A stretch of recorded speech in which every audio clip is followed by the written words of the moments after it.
the last thing, I did not put this on the list, but you wouldn't believe, Way, but during SmackDown, my mind was starting to wander. And so one of my thoughts is 2026. What would you say is the big match this year for WWE? Like we can say WrestleMania, but this is a post John Cena. We've got, Cody obviously in the mix. They're teasing stuff on tonight's SmackDown. There's, stuff with Orton, probably at some point, like Punk. Gunther as well as someone that's really been set for something big. What would you say is like the biggest match WWE has at their disposal that's outside of like a celebrity or something, like of the roster, the big match that they have to promote this year? Are you do you consider Dwayne part of the roster or not? Throw Dwayne in there, sure. Well, I'm not holding my breath for him to wrestle, but yeah, sure, put him in. I'm not either, but I mean, Cody versus obviously The Rock is something. Him and Reigns, him and Cody would certainly be the biggest ones. Provided he's available, but yes, okay, assuming he's not. Travis Scott versus Cody Rhodes. Then, no, I think it's an interesting one, and maybe you're trying to make that point right now. What is that big match that they're able to throw to? No doubt they could, with the right story, make it.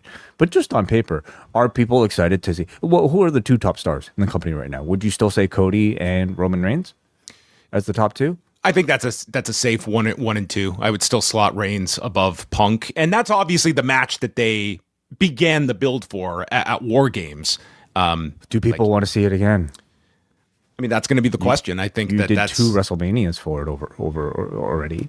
The dynamics could be different, and I think they could be different with the heel Cody Rhodes, which I wonder if it's an idea in play, and obviously going up against a babyface Roman Reigns, that might make things a bit fresher and interesting. Otherwise, what are we talking about here?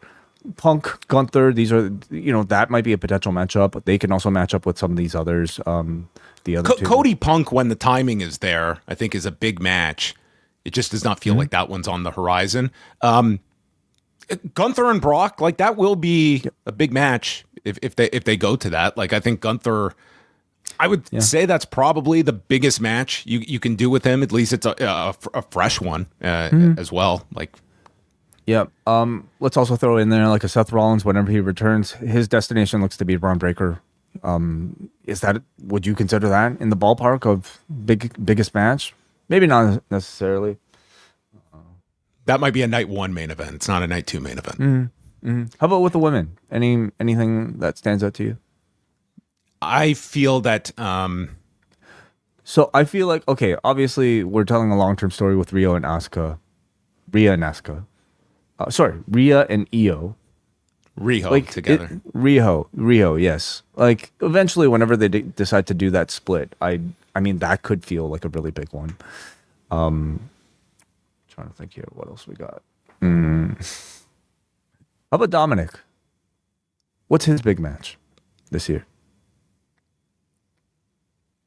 El Grande Americano in Guadalajara. Yeah, I'm not.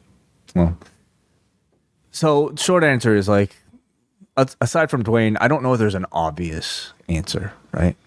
Yeah, I think this is a year that, like, granted, it's the TKO machine that is going to, like, they're in a very good spot going into 2026, but I think to maintain like the level of interest that WrestleMania had last year and some of these big shows, this is going to be a year that it's going to be the booking that is going to elevate a lot of these programs or will hurt them, because it's not just like a year ago, pre-heel turn, like we had John Cena, and like pretty hard to screw up John Cena, as Triple H said, and they tried their best too.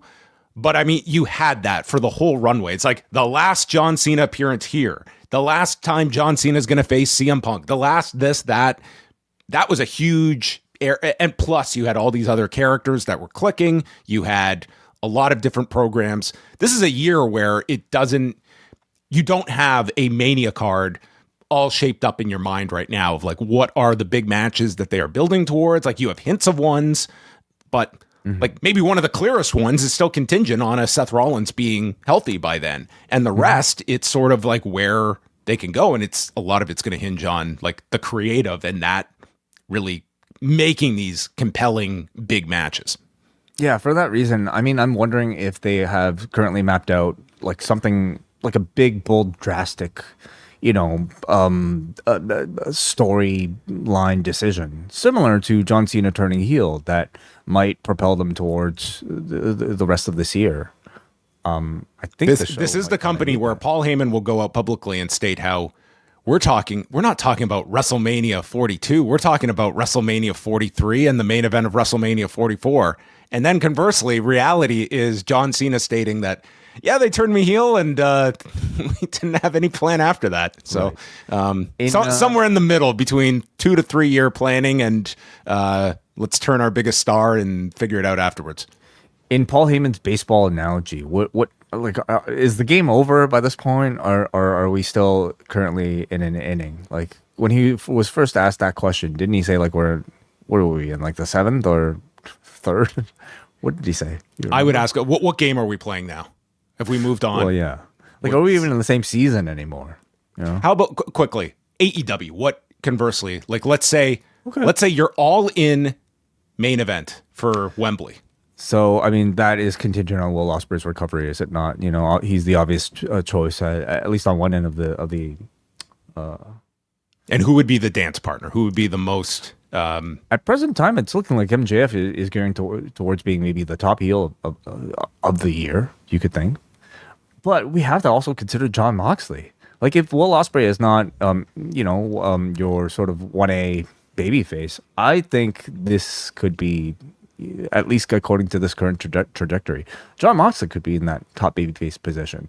Of course, you also have Paige. You got Swerve in there as well. Is the idea of Kenny Omega and Will Ospreay for the title at Wembley? I love it. I don't know if I expect it. I don't know if I expect it with current Kenny Omega like to live up to that sort of demand. At least, I haven't seen it in a long time. I mean, but look at the Gabe Kidd match, which, was post diverticulitis, and that was excellent. But he hasn't necessarily repeated a singles performance like that in some time. Like, how many singles matches has he had in AEW since coming back? Has he had any? Over the last year? Yeah. I mean, there was the Gabe Kidd match. He has done some. He did the Okada match at All in Texas. Yeah, right. Okay, of course. Yeah, over the course of the past year, he's wrestled 16 times. Gabe Kidd, Brian Cage on Dynamite. I guess that Takeshita Revolution. All right. Oh yeah, right. I'm just looking at paper. That was a very good match. Him and Takeshita had. Yeah. He did a 3-way against Mike Bailey and Ricochet at Dynasty. Double or Nothing was Anarchy in the Arena. Then we had All In was of course Okada. So. Yes, it's very Omega Okada. Sorry, was that his last singles match? Okada. Yeah. Wow. Yeah. Well, there you go. There's your answer. But Omega Ospreay, yes, certainly viable, provided that Kenny's healthy enough for it. It's really tricky when you look at the Ospreay. Like, obviously, the most, like, the clearest direction for Wembley should be Will going for the belt on that show. Mm-hmm. And it's like, in order to do that, I mean, you kind of have to blow up the Owen at that point. Like, there's no way this guy's coming. I shouldn't say no way. He should not be coming back in time for the Owen is what I should say. Mm. And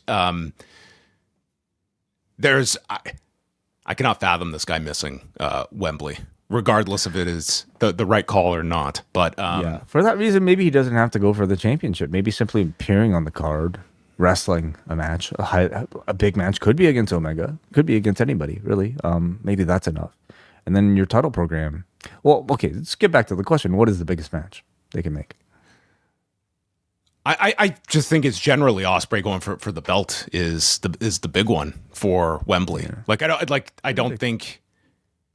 I don't see anything else on the table that's going to be able to outdraw that if that is what you have. And not even like attendance wise, like that should be their big pay-per-view of the year It's not like you have a key retirement at your disposal, at least not one that we're aware of yet. Yeah. So I'm looking at MJF. So Swerve and Hangman doing another match. I mean, that could be something big to build to at some point. I feel they'll get to that at some point this year. Yeah, but I just don't think those two could ever top what they've already done. I mean, they will eventually, but I also think it's kind of like Omega Okada, where you really need a lot of distance. I'm looking at towards MJF being, like the top heel heading into Wembley this year, and on the other side, I mean, it's a matter of who the audience might favor. Could be a Page. Certainly would be Ospreay if he's healthy enough, but maybe it's Omega, maybe it's Swerve. Throughout the month of January, you have the chance to lock in your subscription at the Post Wrestling Cafe for all of 2026 before the price increase takes effect February the 1st. Simply sign up before February 1st and you will lock in that price all year long. If that's not enough, this month we have the annual Best and Worst of show as we get together with the Poison Rana crew to look back at 2025. We're also doing live watch-alongs of the Royal Rumbles from 1990 and 1995 with Brandon from New Jersey, a retrospective on the Tanahashi-Okada rivalry, plus reaction to Wrestle Kingdom 20, a review of TNA's debut on AMC, and much more, including TNA Genesis, UFC 324. It's all found at postwrestlingcafe.com.